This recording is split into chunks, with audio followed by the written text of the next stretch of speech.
అసలు ఈ కష్టాలన్నీ మీరు కొని తెచ్చుకున్నవే. కష్టాలు కొని తెచ్చుకోవాల్సిన అవసరం లేదు, ఫ్రీగానే వస్తాయి. అసలు కవి ఏమన్నాడు తెలుసా? ఏమన్నాడు? నాతో ఏమనలేదే. నాతో చెప్పాడు విను. అసలు జీవితంలో ఉన్నవన్నీ కష్టాలే, సుఖాలే చుట్టం చూపుగా అప్పుడప్పుడు వచ్చిపోతుంటాయి అని. నేను అసలు ఏమంటానంటే కష్టాలు మీకు దొరకపోతే అప్పు చేసినా తెచ్చుకుంటారని. చాలా ఊరిక. అసలు దీని అంతకు ముఖ్యమైన కారణం మీ అయ్యి కదా. కట్నం 5,000 ఇస్తాను ఎగ్గొట్లా. మధ్యలో వాడేవాడు అబద్ధం చెప్తే మా నాన్న ఏం చేస్తారు? అయినా నా తిండికి నెలకు 100 రూపాయల కంటే ఎక్కువ కాదు, అంతకంటే ఎక్కువ చౌకరీ చేస్తాను. అనే నా ఫ్రెండ్ నేను చెప్పినట్టే నాకు పెద్ద ఉద్యోగం సంపాదించి పెట్టాడు. నెలకు 1,200 జీతం. అలాగా? Very good. కానీ నువ్వు చెప్పినట్టు ఆ 300 రూపాయల ఉద్యోగంలో చేరుంటే నా భవిష్యత్తే పాడైపోయి ఉండేది.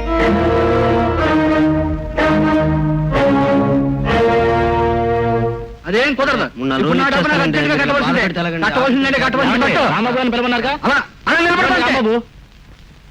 ఏమయ్యా రాంబాబు, 2 నెలలుగా కనపట్లేదు. వడ్డీ డబ్బు ఏమైంది?